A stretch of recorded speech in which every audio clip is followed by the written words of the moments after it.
Good morning. My name is Rob Cadwallader and I'm a Chartered Accountant with Milstead Langdon. Today I'm talking about the new deal agreed between the GPC and the government regarding GP contracts.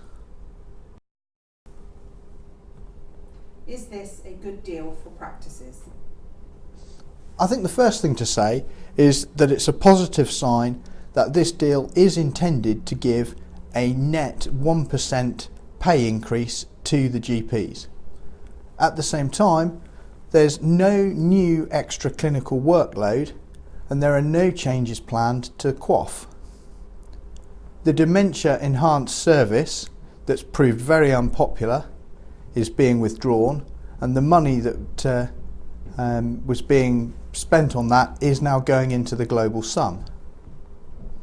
At the same time, we have a commitment to exploring ending the avoiding unplanned admissions enhanced service and a 28% increase in fees for vaccination and immunisation. So these are the positives. But I think it's fair to say that this is very much a sticking plaster and not a long-term solution to the wider issues facing general practice. So what challenges will practices face? The planned increases are not enough to cover the extra running costs of providing a 7-day-a-week service, which seems to remain a political aspiration. The suggestion at this stage is that practices will simply record data on the number of routine appointments that they've offered during evenings and at weekends.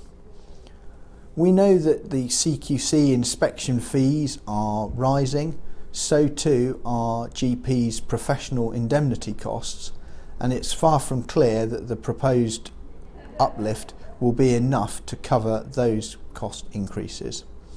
At the same time, we know that national insurance rules are changing and the employer superannuation rate is increasing, so it's inevitable that wage bills will rise.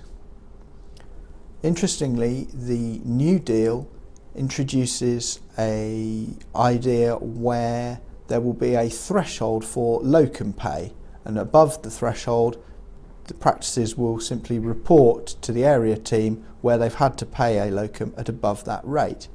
It seems to me there's a risk here that it may inadvertently result in a de facto going rate for locum services, and in some areas this could mean that locum costs increase to come up to the threshold.